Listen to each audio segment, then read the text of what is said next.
दोस्तों, दुनिया के नक्शे पर काकेशस रीजन में एक ऐसी भू राजनीतिक सुनामी आ रही है जिसने ग्लोबल सुपर पावर्स की नींद उड़ा दी है। बड़े बड़े थिंक टैंक और स्ट्रैटेजिक एक्सपर्ट्स अपना सिर खुजला रहे हैं कि आखिर ये हो क्या रहा है। एक तरफ वो सुपर पावर है जिसका खौफ पूरी दुनिया मानती है, और दूसरी तरफ एक ऐसा देश है जो चुपचाप बिना कोई शोर मचाए अपनी गोटियां इस तरह से सेट कर रहा है कि पूरी दुनिया का डिफेंस मार्केट बस देखता रह गया है। दोस्तों, आर्मेनिया में जो रूस और अमेरिका आज तक नहीं कर पाए, भारत ने कुछ ही सालों में ऐसा क्या कर डाला है। आखिर अचानक रूस को छोड़कर भारत के पाले में क्यों खड़ा हुआ आर्मेनिया? इसके पीछे की सबसे बड़ी सच्चाई क्या है? आर्मेनिया में मोदी ने कौन सा ऐसा खेल खेल दिया है कि अजरबैजान तो छोड़ो, चीन, पाकिस्तान और तुर्की की भी हालत खराब है? कैसे फ्रांस और भारत की जुगलबंदी ने एक पुराने और मजबूत किले में सेंध लगा दी है? क्या भारत का प्रलय अजरबैजान के घमंड को मिट्टी में मिलाने वाला है? ये वो सवाल हैं जो आज दुनिया के हर बड़े डिफेंस फोरम में गूंज रहे हैं, और आज हम इन्हीं सवालों के जवाब बिल्कुल सटीक फैक्ट्स और करंट अपडेट्स के साथ डिकोड करने वाले हैं। दोस्तों, आज हम जिस दुनिया को देख रहे हैं वो कुछ ही महीनों में पूरी तरह से बदल चुकी है। राजनीति और कूटनीति में कोई भी हमेशा के लिए दोस्त या दुश्मन नहीं होता। इस वक्त सबसे बड़ी खबर आर्मेनिया से आ रही है। आर्मेनिया के प्रधानमंत्री निकोल पाशिन्यान ने खुलेआम एक ऐसा स्टैंड ले लिया है जिसकी उम्मीद शायद मॉस्को ने कभी सपने में भी नहीं की थी। 20 मई 2026 को एक बहुत ही हाई वोल्टेज चुनावी रैली के दौरान पाशिन्यान ने अपने और रूस के रिश्तों को लेकर एक बड़ा खुलासा किया। उन्होंने बताया कि 2018 से लेकर अब तक उनकी रूस के राष्ट्रपति व्लादिमीर पुतिन के साथ करीब 200 बार फोन पर लंबी बातचीत हो चुकी है। इन बातचीत में उन्होंने हमेशा रूस का सम्मान किया है। पाशिन्यान ने खुले शब्दों में कहा, हम ऐसा कुछ भी नहीं करेंगे जिससे रूस के हितों को नुकसान पहुंचे, लेकिन हम अपने देश के हितों को रूस के हितों से नीचे भी नहीं रख सकते। यह कोई साधारण बयान नहीं था। यह एक देश का अपनी संप्रभुता और अपने डिफेंस को लेकर लिया गया एक बहुत ही आक्रामक और स्पष्ट स्टैंड था। अब जरा सोचिए, जो देश दशकों तक पूरी तरह से रूस के इशारों पर चलता था, जिसने अपनी जमीन पर रूसी सैन्य अड्डों को जगह दी, आज वो देश रूस की आंखों में आंखें डालकर कह रहा है कि हमारे हित सबसे ऊपर हैं। आखिर ऐसा क्यों हो रहा है? तो दोस्तों, रूस के राष्ट्रपति पुतिन ने 9 मई को एक बहुत ही सीधा संदेश दिया था। उनका कहना था कि आर्मेनिया को जल्दी से जल्दी यह तय करना होगा कि वह यूरोपीय संघ EU के साथ जाना चाहता है या फिर यूरेशियन इकोनॉमिक यूनियन EAEU के साथ अपनी दोस्ती निभाना चाहता है। लेकिन आर्मेनिया अब झुकने को तैयार नहीं है। पाशिन्यान ने भी साफ कर दिया है कि आर्मेनिया EAIU का सदस्य बना रहेगा, और जब तक कोई वास्तविक आवश्यकता नहीं होगी तब तक दिशा बदलने को लेकर कोई जनमत संग्रह नहीं होगा। लेकिन सवाल वही है, रूस जैसे सुपर पावर से पंगा लेने की हिम्मत आर्मेनिया में अचानक कहां से आ गई?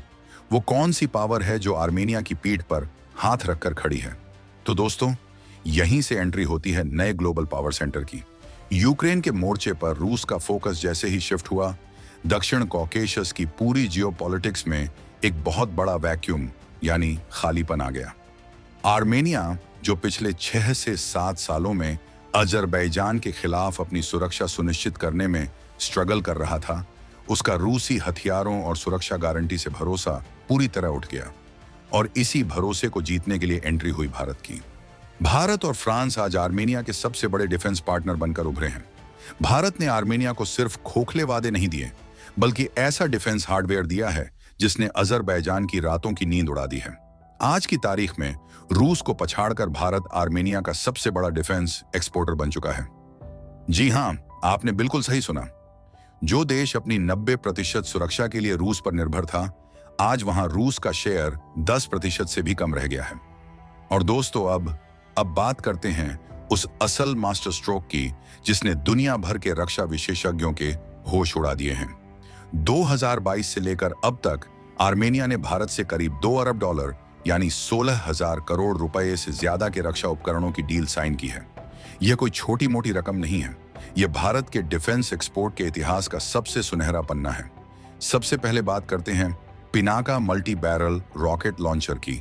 ये वो प्रणाली है जो पलक झपकते ही दुश्मन की पूरी डिफेंस लाइन को तबाह करने की क्षमता रखती है।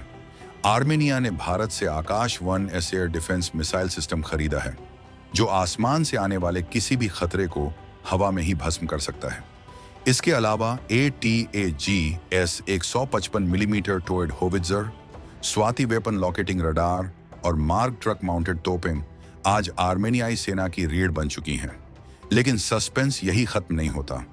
क्या आपको पता है कि आर्मेनिया अब अपने फाइटर जेट्स के बेड़े को अपग्रेड करने के लिए भारत की तरफ देख रहा है?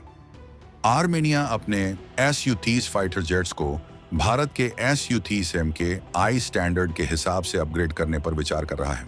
इसके साथ ही भारत से सीधे Su-30M के आई लड़ाकू विमानों की खरीद के लिए लगभग 2.5 से 3 अरब डॉलर के एक और महासमझौते पर बातचीत चल रही है। अगर यह डील फाइनल होती है तो यह काकेशस रीजन में एयर सुपीरियरिटी का पूरा बैलेंस बदल कर रख देगी। अजरबैजान और उसका आका तुर्किये, जो अपने ड्रोन्स के दम पर हवा में उड़ रहे थे, उनके ड्रोन्स को जमीन पर लाने का पूरा इंतजाम भारत ने कर दिया है। अब कहानी में एक और बड़ा ट्विस्ट आता है। भारत अब सिर्फ हथियार एक्सपोर्ट नहीं कर रहा है, बल्कि मेक इन इंडिया का दायरा देश की सीमाओं से बाहर निकलकर ग्लोबल हो चुका है। आर्मेनिया अब भारतीय गाइडेड पिनाका रॉकेट और 155 मिलीमीटर आर्टिलरी शेल्स का उत्पादन खुद अपने देश में करने जा रहा है। यह कोई साधारण बात नहीं है। भारत और आर्मेनिया के बीच टेक्नोलॉजी ट्रांसफर और बड़े निवेश को लेकर बातचीत बहुत ही एडवांस स्टेज पर है।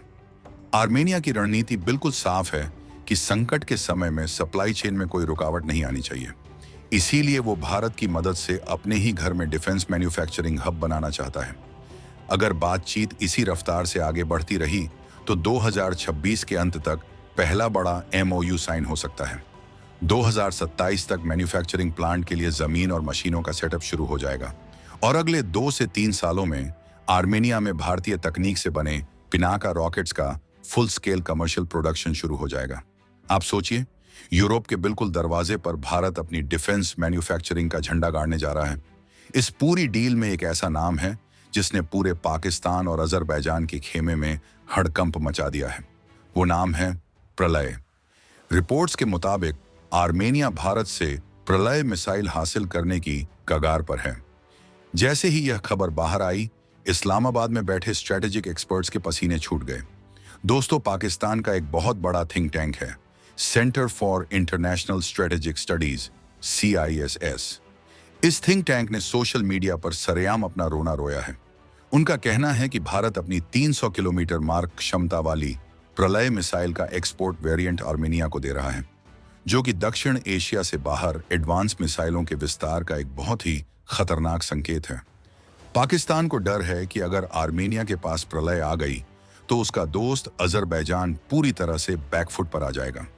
अब जरा समझते हैं कि प्रलय आखिर है क्या और इससे इतना खौफ क्यों है। तो दोस्तों, प्रलय पूरी तरह से भारत में बनी एक अत्याधुनिक सतह से सतह पर मार करने वाली बैलिस्टिक मिसाइल है। यह सॉलिड फ्यूल से चलती है और 150 से 500 किलोमीटर की दूरी तक अचूक निशाना लगा सकती है। इसकी सबसे बड़ी खासियत इसका एडवांस्ड नेविगेशन सिस्टम है। इसे पकड़ना या हवा में इंटरसेप्ट करना लगभग नामुमकिन है, क्योंकि यह मिसाइल हवा में ही अपना रास्ता बदलने की काबिलियत रखती है। दुश्मन का रडार जब तक इसे डिटेक्ट करेगा तब तक यह अपना काम तमाम कर चुकी होगी। और सबसे खतरनाक बात, एक ही लॉन्चर से बहुत ही कम समय में 2 प्रलय मिसाइलें एक साथ दागी जा सकती हैं। जब यह मिसाइल आर्मेनिया की सेना में शामिल होगी तो आप खुद सोचिए कि तुर्की और अजरबैजान के खेमे में कैसा सन्नाटा छाएगा। भारत ने बिना एक भी गोली चलाए, बिना किसी मोर्चे पर अपनी सेना भेजे, सिर्फ अपनी डिफेंस टेक्नोलॉजी के दम पर पूरी दुनिया के सामने अपनी ताकत का लोहा मनवा लिया है। अब दोस्तों, इस पूरी जियोपॉलिटिक्स का एक और बहुत ही दिलचस्प पहलू है यूरोप। आर्मेनिया ने हाल ही में 8वें यूरोपीय राजनीतिक समुदाय EPC शिखर सम्मेलन की मेजबानी की है। फ्रांस के राष्ट्रपति इमैनुएल मैक्रों ने आर्मेनिया का दौरा किया और एक बहुत ही कड़क संदेश दिया। मैक्रों का साफ कहना है कि आर्मेनिया को अपनी सुरक्षा के लिए अब रूस पर निर्भर रहने की जरूरत नहीं है। फ्रांसीसी लीडरशिप खुलकर कह रही है कि आर्मेनिया को अपने यहां से रूसी सैनिकों को वापस भेजना चाहिए और यूरोपीय संघ के साथ अपनी सुरक्षा नीतियां बनानी चाहिए। फ्रांस और भारत दोनों मिलकर आर्मेनिया के सबसे बड़े कूटनीतिक और सैन्य रक्षक बन चुके हैं। आर्मेनिया अब यूरोप और भारत के बीच बन रहे international north south transport corridor (INSTC) का एक बहुत ही महत्वपूर्ण हिस्सा है। भारत के लिए आर्मेनिया सिर्फ एक हथियारों का बाजार नहीं है, बल्कि यूरोप तक अपनी पहुंच बनाने का एक बहुत ही सेफ और स्ट्रैटेजिक रास्ता है। दोस्तों, आज जो हम काकेशस रीजन में देख रहे हैं, वो सिर्फ दो देशों के बीच की हथियारों की डील नहीं है। यह एक नए वर्ल्ड ऑर्डर की शुरुआत है। रूस का वो अभेद्य किला जिसे कोई पश्चिमी देश नहीं भेद पाया, वहां आज भारत ने अपनी साख और अपनी डिफेंस इंडस्ट्री के दम पर अपनी एक मजबूत जगह बना ली है। आर्मेनिया का रूस से दूरी बनाना और भारत फ्रांस के करीब आना यह साबित करता है कि आज का नया भारत सिर्फ आयात करने वाला देश नहीं रहा, बल्कि वो एक ऐसा रिलायबल पार्टनर है जो दुनिया के किसी भी कोने में जाकर अपने दोस्तों की रक्षा कर सकता है। अजरबैजान, पाकिस्तान और तुर्की का जो नेक्सस था, जो गुटबाजी थी, उसे भारत ने अपनी एक शानदार कूटनीतिक चाल से पूरी तरह से बिखेर कर रख दिया है। दोस्तों, आपको क्या लगता है?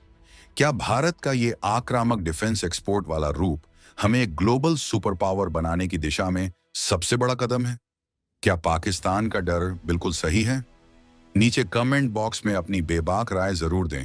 आपके कमेंट्स का हमें इंतजार रहेगा।